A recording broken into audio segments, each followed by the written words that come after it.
Hello, bienvenue à toi sur Emotiflo, j'espère que tu vas bien et je poursuis le cycle des vidéos thématiques. Aujourd'hui, on parle de quoi? On parle de faible estime de soi et de dévalorisation, voire auto-sabotage. Alors pourquoi j'ai choisi de te parler de ça? Parce qu'il existe beaucoup de littérature sur le sujet, il existe aussi beaucoup de conférences ou de posts sur les réseaux sociaux qui vont te dire que il faut que tu apprennes à t'aimer, que tous les matins quand tu te vois dans un miroir, tu dois te dire que tu es belle, magnifique, intelligente, que tu réussis tout, histoire d'avoir confiance en toi et d'assurer en fait cette espèce d'amour inconditionnel. Heu, on va également te dire que il faut arrêter de procrastiner, qu'il faut savoir maîtriser tes pensées, qu'il ne faut pas t'auto-saboter parce que, bah, c'est l'énergie que tu dégages qui attirera à toi des événements que tu ne souhaites pas, mais qui, en fait, de façon inconsciente t'arrivent. Enfin, tout un tas, d'injonctions, on va dire, parce que je dis bien injonction puisque à chaque fois on te dit: «Il faut», «Tu dois» et cetera, mais qui finalement ne t'apportent pas les réponses à cette problématique. Alors cette thématique, elle m'est venue d'où? Eh bien d'une conversation récente que j'ai eue avec une connaissance, donc pas du tout dans un cadre thérapeutique, hein. C'est quelqu'un que je suis amenée à côtoyer et que je ne connais pas plus que ça, mais qui, récemment, donc a voulu se confier parce que elle était très heureuse et ça se comprend, de d'avoir enfin trouvé une nouvelle relation sentimentale, un homme avec qui elle se sentait bien, heureuse et ça, c'était quelque chose qui n'était pas arrivé depuis très longtemps, voire depuis, son divorce avec son conjoint qui remonte maintenant à plusieurs années. Donc jusque-là, tout est OK. Moi, je me réjouis pour elle en lui disant: «Bah, c'est super, je suis très contente pour toi» et là, tu vas tout de suite voir, ça commence à se gâter.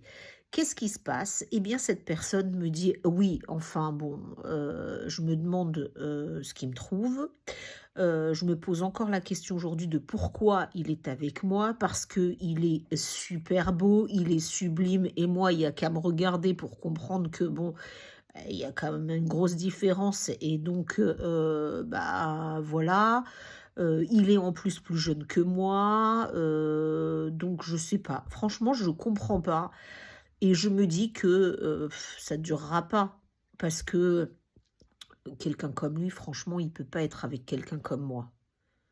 Et là, tu entends le décryptage et là, je fais tout de suite un arrêt sur image en lui disant: «Alors attends, on va reprendre du début. Tu prends, je viens de rencontrer quelqu'un et je suis très heureuse parce que enfin je me sens épanouie et je suis dans une relation qui me fait du bien et si tu pouvais enlever toute la suite, ce serait bien» parce que je lui dis: «Est-ce que tu écoutes toute la méchanceté que tu es en train de t'envoyer?»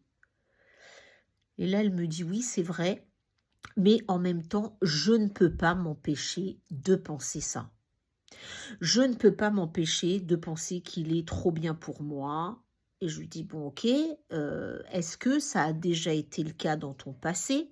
Est-ce que tu as déjà connu cette sensation?» Et elle me dit: «Oui», à y réfléchir, j'étais exactement dans le même schéma avec mon ex, donc mon ex-mari et effectivement, et bien, à l'époque, je me suis toujours dit qu'il était mieux que moi, trop bien pour moi et bah, finalement, je pense que j'ai créé les conditions pour que ça s'arrête. Parce que c'était trop beau, parce que ça me paraissait impossible et parce que, il y avait un tel écart entre lui et moi que en fait, j'ai créé les conditions pour que ça capote.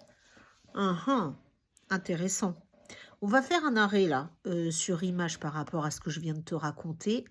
Tu vois comment cette personne se met dans sa tête, à cause de l'estime qu'elle a d'elle-même, que sa relation est vouée à l'échec et commence à construire le schéma qui va effectivement l'amener à cet échec. On est en plein auto-sabotage. Alors, si on analyse un peu plus loin, parce qu'on ne peut pas prendre une situation comme ça en se disant: «Bon écoute, arrête ton délire, tu quelqu'un de bien et s'il s'intéresse à toi, ben, c'est que tu vaux le coup et donc arrête ça et fais en sorte que ça marche». Ça fonctionne pas. Donc en creusant un peu, en fait, je lui ai dit: «Moi, je ne sais pas ce qui t'est arrivé, mais je te trouve très sévère, très méchante envers toi-même. Et qu'est-ce qui fait que toute cette confiance s'est perdue?» Et là, je la sens un peu entre deux et je ne sais pas pourquoi, je lui dis: «Il faut que tu te pardonnes. Quel que soit ce qui t'est arrivé, tu dois te pardonner.» Alors, il faut que, c'est facile à dire à mon niveau, mais je lui dis: «Est-ce que tu t'es pardonné?» Et là, cette personne fond en larmes en me disant: «Ouf, je crois que tu as touché quelque chose de très sensible, mais tu te rends compte que ça fait des années que je suis suivie par un psy et que on n'a pas touché cet aspect-là au fond de moi. Et que en fait, je ne sais pas. Je ne sais pas si je suis capable aujourd'hui de me pardonner.» Et là, tu vois, moi j'ai eu qu'une parole, c'est de lui dire: «Écoute, tu avances à ton rythme et c'est OK. Si aujourd'hui ça n'est pas le moment pour toi de te pardonner, ça n'est pas la peine de t'en persuader parce que tu n'es pas prête à ça. Et c'est pas parce que tu as fait des années de psy ou de coaching ou autre que les différentes personnes que tu as rencontrées vont te permettre ça. C'est toi qui as ta clé intérieure. Et c'est toi qui vas choisir. Parce que tu sais, hier, hier c'est de l'histoire, demain est un mystère, aujourd'hui est un cadeau. Et donc c'est toi qui vas décider si tu laisses cette histoire continuer à venir te hanter, continuer à venir te pourrir et continuer à créer le terreau bien fertile de ton auto-sabotage. Parce que si l'on reprend ce qu'elle m'a raconté, elle se trouve aujourd'hui dans la même situation finalement que celle qu'elle a vécue avec son ex-mari. Puisqu'elle est dans les mêmes sentiments, qu'il est trop bien pour elle, elle n'est pas intéressante et que donc elle se demande comment cette personne peut rester avec elle. Et donc du coup maintenant c'est à elle de décider si elle reproduit son schéma à l'infini et si elle continue à penser ça, à ne pas profiter du moment, à ne pas se laisser aller, voire à ne pas livrer ses inquiétudes et interrogations à son nouveau conjoint et à finalement créer les conditions de l'auto-sabotage,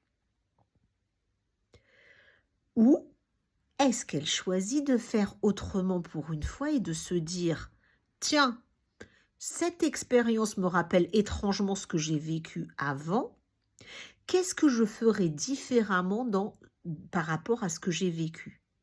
Est-ce que finalement je me dis que cette relation n'en vaut pas la peine, et là c'est pas la peine de me trouver des excuses ou quoi, j'y mets un terme, mais pas parce que j'ai peur, pas parce que j'ai décidé de m'auto-saboter, mais parce que je pense que cette relation n'est pas bonne pour moi. Soit je me dis que je lui laisse une chance et sur la base de la chance que je veux lui laisser, je vais aller détricoter tout ce que j'ai vécu dans l'ancien schéma pour me dire qu'est-ce que j'aurais fait différemment et avoir les alerteurs dans cette nouvelle relation pour faire effectivement différemment. Donc tu vois, l'histoire de confiance en soi, parce que là, on est vraiment dans une problématique de confiance, puisque cette personne, visiblement, se déteste. Elle a vécu des choses traumatiques, mais sur lesquelles elle est en train de travailler. Et fort de cette opinion qu'elle a d'elle-même, ça vient taper de plus en plus fort à sa porte. Ça se répète, mais de façon amplifiée. Elle doit en retenir quelque chose. Et ça, c'est le plus difficile, parce qu'en réalité, quand tu es face à une situation comme ça, soit tu rentres dans l'auto-sabotage et ton passé continue à te hanter aujourd'hui et continuera à te hanter demain parce que tu n'as pas décidé de tirer un trait, soit tu rentres en analyse. Et en analyse, c'est quoi? C'est comme être devant un grand puzzle. Tu te dis, bon, aujourd'hui, je suis super contente, si on reprend l'exemple que je t'ai donné, parce que j'ai rencontré quelqu'un qui me plaît vraiment et avec qui j'ai envie que ça continue, mais j'ai peur, parce que c'est bien de ça qu'il s'agit, c'est de peur. Eh bien là, à quelle occasion je me suis retrouvée dans cette situation-là? C'était avec mon ex-mari. Ok. Comment ça s'est passé? À un moment donné, qu'est-ce que j'ai mis en place pour que ça ne fonctionne plus? Quels sont les enseignements de cette relation? Est-ce que c'est parce que je m'y sentais à l'étroit? Est-ce que c'est parce que j'étais sous emprise de quelqu'un qui me laissait penser que je n'étais pas assez bien? Ou est-ce que c'est autre chose? Est-ce que c'est encore un passé plus lointain d'une expérience vécue qui fait que à chaque fois que je me retrouve dans une relation amoureuse face à un homme, je me sens en infériorité? Est-ce que, en fait, tu deviens le Sherlock Holmes de ta vie? Tu identifies le schéma répétitif dans lequel tu es et qui fait que tu ne te sens pas bien, que tu n'as pas confiance en toi, que tu as des paroles détestables envers toi, pour reconstituer les pièces du puzzle. Et après, tu es dans le mode test and learn, c'est-à-dire que tu as identifié des pièces dans ton puzzle que tu pourrais modifier, tu modifies un comportement dans cette nouvelle relation et tu vois ce qui se passe. Et petit à petit, comme ça, tu vas être en ajustement. Alors parfois, ça va être très bancal, parfois, ça va être challengeant, parfois, tu auras très envie d'y aller, mais très peur aussi. Mais petit à petit, tu vas apprendre à équilibrer tout ça. C'est un peu, l'autre fois, je regardais, je ne sais pas si tu peux le trouver, mais c'était un post, je crois, sur TikTok de Jennifer Lopez qui expliquait que lors de son premier mariage, donc son premier conjoint avec qui elle a eu des enfants, malgré tout ce qu'elle a pu mettre en place, etc., ça a foiré. D'accord? Et elle s'est retrouvée dans d'autres relations exactement dans les mêmes conditions de foirage. Bon, peut-être pas avec les enfants, mais dans les mêmes conditions. Et là, elle a commencé à se dire, qu'est-ce qu'il faudrait changer? Qu'est-ce qu'il faudrait garder? Qu'est-ce qu'il faudrait ajuster? Et elle dit, donc tu vois que c'est une question aussi de rythme, elle dit, ça m'a pris 10 ans. 10 ans à essayer de reconstituer les pièces du puzzle, 10 ans à tester des nouveaux comportements différents de ceux qu'elle avait identifiés comme toxiques pour arriver au bout. Elle, ça lui a pris 10 ans. Il y a d'autres personnes, ça va leur prendre une semaine, il y en a d'autres, ça va leur prendre 20 ans. Qu'importe. Ce qui est important avant tout, c'est que tu arrives à identifier tout ce qui te pollue et tout ce qui fournit un terreau à l'auto-sabotage. Et après, teste et apprends. La vie, c'est ça, c'est tester et apprendre. Et puis tu verras ce que tu en retires. Alors oui, tu vas tomber, oui, tu vas te relever, oui, des fois tu vas être super euphorique parce que tu auras enfin réussi à enrayer un des éléments de ton schéma qui n'allait pas. Mais au bout du bout, ce que tu auras à y gagner, c'est d'en finir une fois pour toutes avec un auto-sabotage qui s'est mis en œuvre par des expériences passées sur lesquelles tu n'as pas réussi à tirer les leçons, tu n'as pas réussi à avancer. Et encore une fois, ça n'est pas un échec, c'est de l'apprentissage. Et au fur et à mesure que tu vas arriver à reconstituer ton puzzle, à déconstruire un schéma comme ça, eh bien ta confiance reviendra petit à petit. Parce que déjà, tu seras super fier à chaque avancée que tu auras eue, d'accord? Et tu n'auras pas simplement le moral dans des chaussettes à te dire « de toute façon, c'est un cercle vicieux, je ne suis pas doué pour l'amour » ou « je ne suis pas doué pour la réussite » ou « je suis de toute façon moins bien, quel que soit mon interlocuteur », tu pourras gagner l'arrêt de ça. Et plus ces pensées-là diminueront, plus ta confiance en toi augmentera. Donc, si on synthétise ce travail, d'accord? Et donc, de là, l'auto-sabotage s'arrêtera. Si on synthétise tout ce travail, c'est quoi en réalité? C'est lorsque tu as des paroles méchantes envers toi, une faible estime de toi, que tu penses que tout le monde est supérieur, que tu n'y arriveras jamais, que tu n'es pas assez bien, pars à la source. Pars à la source, même si ça te fait mal, même si tu as peur d'aller regarder les choses en face, détricote ton histoire et pars à la source. Et une fois que tu auras trouvé la source, eh bien, analyse ton expérience pour reconstituer les pièces du puzzle. Et là, tu pourras à nouveau avancer et tu verras que ton estime de toi augmentera proportionnellement à la diminution de ton auto-sabotage. Alors, j'espère que ces conseils t'auront aidé.